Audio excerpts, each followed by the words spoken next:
Did you know that in 5 to 12 hours you can make a delicious, healthy yogurt out of powdered milk? Start by mixing a quart of your powdered milk per the manufacturer's directions. Use very warm water to get a jump start on the process. You can use full-fat or fat-free powdered milk. Because it has a longer shelf life, we store the fat-free, but the full fat may taste better. And if you want to increase the protein in your yogurt, you can add a bit more powder than the manufacturer calls for. You need to kill off any bacteria that may be present, so we're going to heat the milk to 180 degrees Fahrenheit. This is the most difficult part of the process because you need to stir this constantly to keep the bottom from scalding, and you need to monitor the temperature closely. You don't want to boil the milk, as this will change the taste.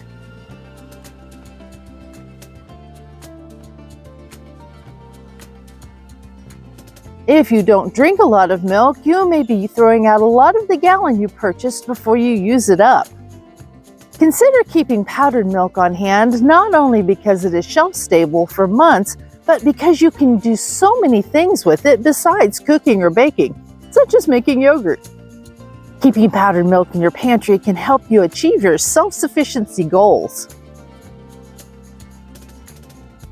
A cup of yogurt has so many health benefits, such as providing 35% of your daily calcium needs and 250% of your vitamin B2 needs.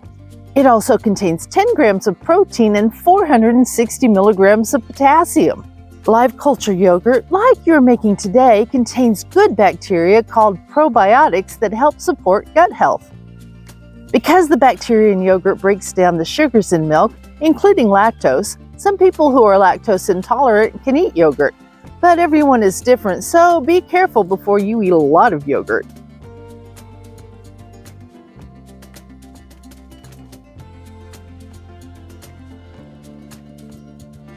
Once you reach 180 degrees Fahrenheit, remove the milk from the heat and place the pot into an ice bath to bring the temperature down quickly to 112 to 115 degrees Fahrenheit. This temperature will provide the perfect environment for the good bacteria to grow and produce a delicious, healthy yogurt.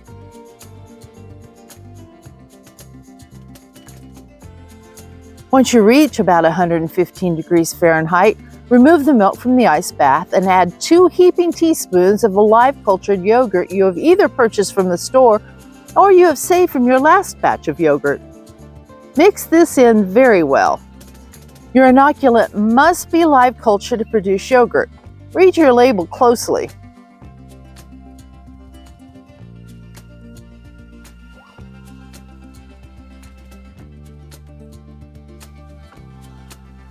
At this point, you can transfer your yogurt to another container with a lid, such as a mason jar or a bowl with a lid, or place the lid on your pan. The inoculated milk needs to be kept at about 115 degrees for the bacteria to turn the milk into yogurt. This pan will fit into my dehydrator, which I found is an excellent way to keep the yogurt at a consistent temperature. You can also use a thermos, or put your jar in a small cooler and surround the jar with other jars full of very hot water, then wrap the cooler in a blanket to keep the heat in if you don't have a dehydrator. Now go away for the next 5 to 12 hours and let the yogurt develop. The longer you let it go, the tangier your yogurt will be. I like mine slightly tangy, but not too much, so we'll be back to check this in about 7 hours. Here is our yogurt. After 7 hours, it's perfect for me. It is a bit runny, so the next step is to strain out some of the whey. I'm going to line a strainer over a bowl with a clean tea towel and pour in the yogurt. Then I will let it sit until I get the consistency I want. Did you know that Greek yogurt is just plain yogurt that has had most of the whey strained off? If you want a more liquid yogurt, you don't have to strain it at all, or only strain it for a few minutes. If you like a thicker yogurt, you may want to strain it for an hour or 2. Just fold the cloth over the top of the yogurt and place it into the refrigerator until you get the product you want. When it's to the consistency you want, transfer the yogurt to an airtight container and keep it in the refrigerator. Don't throw away that whey, save it for use later. It's that simple. You can use your yogurt in all the ways you use store-bought yogurt. Add some fruit or jam to it for a delicious snack.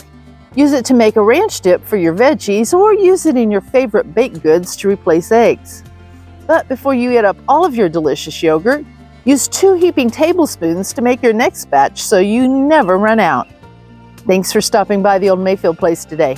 I'm Snow the Farmer's Wife, and I teach you to be more self-sufficient. Stay prepared, make that yogurt, and have a blessed week.